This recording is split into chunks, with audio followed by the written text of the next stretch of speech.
From Bad Influence. Oh, sorry, the latest super console, the PlayStation, is released on Friday. We'll give you a full rundown on the machine, including this great new skateboard controller, which I suggest you use instead of the real thing, Andy. No, I'm definitely getting it, Sonny, I'm definitely getting it. Our main review is one of the launch games, Wipeout. And as if that wasn't dangerous enough, we'll be looking at ways to personalise Doom to create your own version of the ever-popular shoot-'em-up. Oh, on a computer, Andy, on a computer. And our games expert, Violet Berlin, visits the birthplace of the first ever video game. But first, on Friday, you'll finally be able to get your hands on the PlayStation. Yes, never mind the hype. We know it's the latest super console to be released in the United Kingdom, but what do you actually get for your £300? Well, the good news is that you'll get one of the most compact consoles around. It's about half the size of the bulky Saturn, and it's £100 cheaper. You will get one of these stylish controllers. In fact, the UK Joypads are going to be 18% bigger than their Japanese equivalents. Perhaps we have larger hands over here. You'll get all the leads and all the packing and all the periphery, but you won't actually get any games. The PlayStation does come with a demo disc which contains one playable level of our main review this week, Wipeout, and a couple of other demos, but nothing else. So to whet your appetite, we've rounded up 3 of the funkiest games you've never seen that'll be out later this year. This one's called Warhawk. It's a flight sim where you enter into ferocious air-to-air and air-to-ground skirmishes with all the latest high-tech weaponry in fully rendered 3D environments. But if you prefer your feet to stay on the ground, hack your way through one of the most detailed worlds ever created by a computer in Loaded. When it's finished, this game's gore rating may only be surpassed by the body count. No console lineup is complete without a football game, and Actua Soccer is one of the most realistic ever. Real footballers' movements were incorporated into the game, and the resulting animation is totally lifelike. But the best thing about the PlayStation will be all the funky peripherals that you'll be able to plug into it. Things like this giant skateboard, which works with a disc called Extreme Games. In it, players can roller skate, roller blade, roller anything really, in a frantic dash to the finish. This is Andrea, who's going to demonstrate it for us. To make her character go forward, she stands right on the front of the board. And to make a character jump up or do tricks, you can kick the fishtail at the back. And then to steer is like a real board. You rock the board to the left or to the right. So, what do you think? I think it's a really good game. It's a lot harder to steer than a normal skateboard, but you've got the advantage that you're not going to fall off. Which means it's a good one for me. Come on. I was born to skate. Yes! Whoa! Born to skate. The gnarly Andy Crane there. This week's main review is one of the first games available for the PlayStation, Wipeout. The game puts you at the controls of a hovering futuristic racecraft. It's a race to the finish against 7 opponents, and the best way to get ahead is to shoot them. If you get bored of playing on your own and you know someone with another PlayStation, there is always a 2-player link-up mode. But is Wipeout a race leader? Here's Adam. This game is very fast and has incredible graphics, but when you first start, you'll probably spend too much time crashing to notice. The game has a choice of 6 tracks in 6 countries, and you can also choose from 4 vehicles and 8 drivers. An important part of the game is to pick up power-up icons, such as missiles, which will slow down enemies which are in front, mines to slow down enemies from behind, speed-ups to allow you to turbo boost along the track, and shields like the vehicle in front just used to protect yourself from attack. When you first start playing this game, the steering is very hard and you will wobble all over the place, but with practice you'll soon get very good. One thing console owners won't be used to is the amount of time that this game takes to load off a CD. This is a very fast and stylish game. The main thing I didn't like was that you do need 2 PlayStations for the 2-player option, but overall it's very enjoyable. The graphics were amazing and the speed of the game made it really exciting, although I did find it quite difficult to control at first. The graphics are amazing, but I'd expect that from a Super Console, but the gameplay isn't that incredible.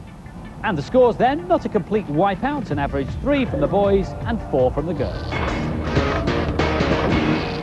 So the boys give Wipeout an average 3, which goes to prove what we always say, it's the gameplay that counts, not shiny graphics. That was particularly true in the early days of computing, when the hardware wasn't capable of producing anything more than basic blobs on a screen. Here's Violet in a pilgrimage to the birthplace of video games, Silicon Valley in California. Everything has to start somewhere, no matter how big it gets in the end. The computer and video game industry is now worth billions of dollars, but this is where it all started. This is the Dutch Goose Tavern in Palo Alto, California.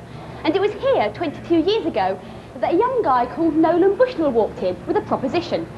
He asked the owner if he could install a brand new kind of game, a shoot-'em-up called Computer Space, which just happened to be the world's first video game. Back in the early 1970s, it was pinball that was a game to play, and it was the pinball players that Nolan thought would want to play his new game.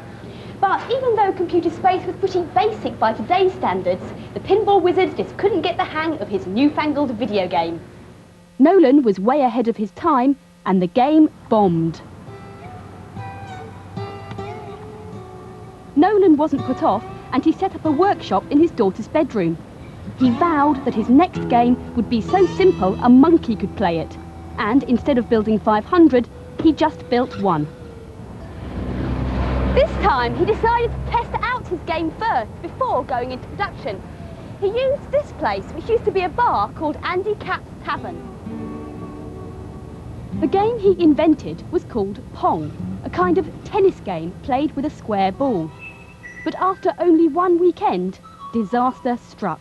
Nolan got a call to say his Pong machine had broken down. He drove over to Andy Capp's Tavern desolate, wondering if he'd ever make a successful machine. But when he opened the cabinet up, he could see the fault straight away. The primitive coin mechanism had completely worn out, and the entire cabinet was totally flooded with quarters. Eventually, there was a Pong machine in every bar, university and street in America. Nolan started up his first company and decided to call it Atari. So why was the first video game invented in a small town in a valley in Northern California?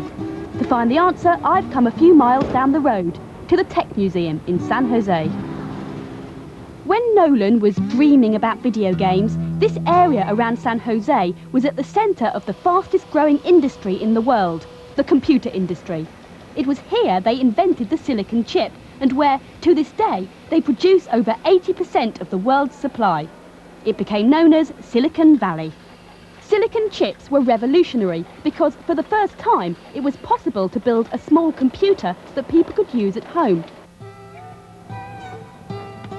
And just down the road lived a couple of techies who decided to do just that. This is the most famous garage in the world, a landmark site in computer history. Inside it, two teenagers built the world's first plug-in-and-go computer. They called their company Apple. Within 10 years, Apple were leading the world in personal computers, and those two teenagers, Steve Jobs and Steve Wozniak, were bosses of a major multinational company. The Apple II was the machine that really kicked off the home computer. For a start, you didn't have to build it yourself, but more importantly, you could actually buy pre-written software for it. It was also the first colour home computer, because Steve Wozniak got sick and tired of playing his favourite game, Breakout, in black and white. Their next machine, the Apple III, was less successful. The assembly robots that constructed the circuit boards didn't push the chips firmly enough into their sockets. To help jiggle the chips back into position, Apple advised its customers to hold their computer 18 inches above a flat surface and let it drop. Very high tech.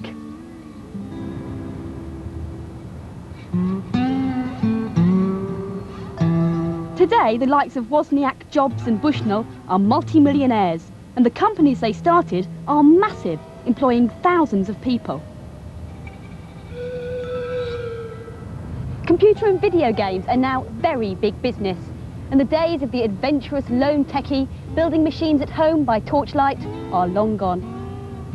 Kind of sad, really.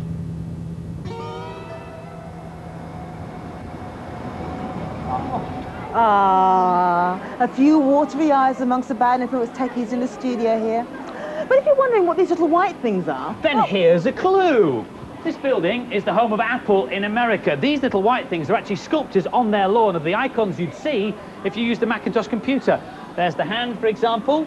There's the paintbrush look. Yeah, and I can just see the dog here in this corner. See, art and technology mix in San Francisco. Now, though, it's time for this week's news and previews. Out this week on CD-ROM is the sequel to last year's unusual PC hit Magic Carpet. Guess what it's called? Yup, Magic Carpet 2. This time it's an evil character called Vizaluk who threatens your world. Vizaluk has trapped your old master in the underworld, and you must rescue him on your trusty carpet, as you do. Trying to stop you are 7 of Vizaluk's servants, each a powerful wizard. Blow your mind and your sanity with a new Mega Drive game out in November, Vector Man. The year is 2043 and Earth has become a toxic waste dump being cleared up by Autobots. Everything seems fine until the Autobot leader accidentally attaches an atomic bomb to his neural network, as you do. Now the Autobots are out of control and only Vector Man with his amazing morphing powers can save what remains of the planet. If you've ever fancied strapping a helicopter to your back, as you do, then Blade Force on the 3DO is the game for you. You are part of a squad of airborne police who are fighting an evil street gang that has taken over the city. It's a shoot 'em up where you fly over enemy camps and blow them to bits before they do the same to you. Touching down in November. As you do. And now here's Virtual Violet, still in historical mode, with a rundown on the development of the Joypad.